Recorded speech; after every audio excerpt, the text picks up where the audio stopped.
We are the most digitally connected generation in human history. We have thousands of friends in our pockets. Yet according to recent studies, nearly 1 in 4 adults worldwide reports feeling very or fairly lonely. But this isn't just a vibe or a temporary case of the blues. Evolutionarily speaking, your brain views isolation as a physical emergency. When you pull away from the world, whether by choice or by circumstance, your brain doesn't just wait for you to come back. It enters a state of high-stakes remodeling. It shrinks, it prunes away social neurons, and it begins to view every neutral interaction as a potential threat. Today, we are diving into the terrifyingly efficient neuroscience of solitude. We're looking at why your brain physically changes shape, why your social muscles atrophy, and exactly how much isolation it takes to trigger permanent shifts. To understand the why, we have to look 50,000 years into our past. For an early human, being cast out of the tribe wasn't just an emotional blow. It was a death sentence. You couldn't hunt a mammoth alone. You couldn't guard a cave alone. Because of this, our brains developed what scientists call social baseline theory. This theory suggests that our brains actually expect other people to be around to help us regulate our emotions and conserve energy. When you're alone, your brain upregulates its energy consumption. It's like a car idling at a higher RPM because it's waiting for a passenger who never shows up.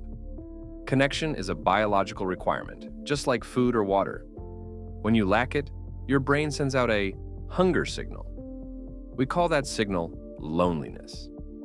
But unlike hunger for food, hunger for people can actually change the physical architecture of your skull.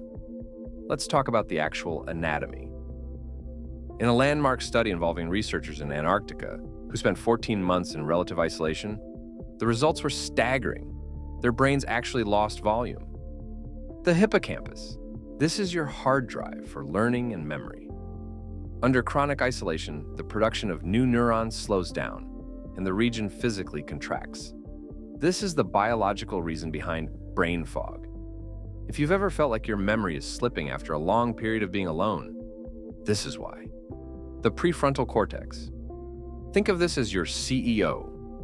It's responsible for complex decision-making and social behavior. When the PFC weakens due to isolation, you lose your social filter. You become more impulsive, less empathetic, and struggle to regulate your temper. Essentially, without social feedback, the brain decides these high-level areas are too expensive to maintain, and it begins to divert energy elsewhere. Here is the ultimate irony. The longer you stay away from people, the scarier they become. This is due to a phenomenon called hypervigilance. When you are isolated, your amygdala, the brain's primitive alarm system, becomes hypersensitive. Because you don't have a tribe to protect you, your brain assumes you are in a high-danger environment. Studies show that lonely people perceive neutral faces as being more hostile or unfriendly. You see a simple thumbs-up emoji or a short text, and your brain screams, "They're mad at me." Your brain has essentially rewired itself into a defensive crouch. It has traded social nuance for survival instincts. It's no longer looking for friends, it's looking for predators. This constant state of defensive thinking floods your body with cortisol, the primary stress hormone. In a healthy social environment, cortisol levels drop when you're around people you trust. But in isolation, the tap never turns off. Chronic cortisol acts like a slow-moving toxin. It raises your blood pressure, causes systemic inflammation, and suppresses your immune system. Researchers at Brigham Young University found that the physical damage caused by this loneliness stress is equivalent to smoking 15 cigarettes a day. It increases the risk of heart disease, stroke, and is a major predictor of early-onset Alzheimer's. Your brain is quite literally stressing itself to death. You might think, I'm not isolated, I'm on Discord and Instagram all day. But the brain is hard to fool. Neuroscience suggests that digital interaction lacks the co-regulation factors our brains crave. Things like eye contact, pheromones, and micro-expressions.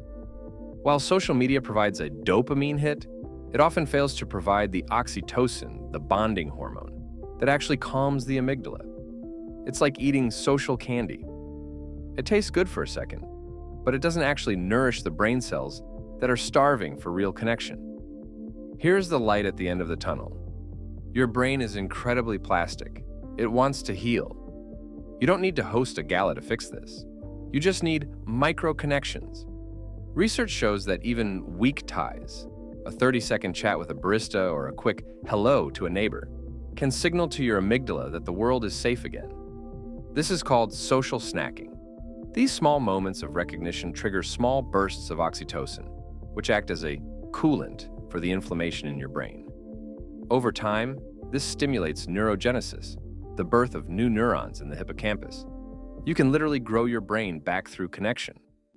Our brains crave what psychologists call high-fidelity connection. Eye contact, the smell of pheromones, the rhythm of someone else's breathing, and physical touch. These triggers release oxytocin, the bonding hormone that actually calms the amygdala and lowers cortisol. Digital interaction often provides the dopamine, the reward hormone, but it fails to provide the oxytocin. It's like eating social junk food. It gives you a quick rush of feeling seen, but it doesn't actually nourish the brain cells that are starving for safety. Furthermore, we often fall into the parasocial trap. We feel connected to influencers or creators, but because they can't see us back, our brain's social monitoring system stays on. We are watching, but we aren't being watched. This one-way mirror actually increases our feelings of being invisible, which can further shrink the prefrontal cortex. Here's the good news. Your brain is neuroplastic. It is built to adapt. Just as it adapted to solitude by shrinking, it can adapt to connection by growing. Voice over text. A voice call is 10 times more effective at lowering cortisol than a text message. The brain needs the tone and prosody of a human voice to feel connected. Third places.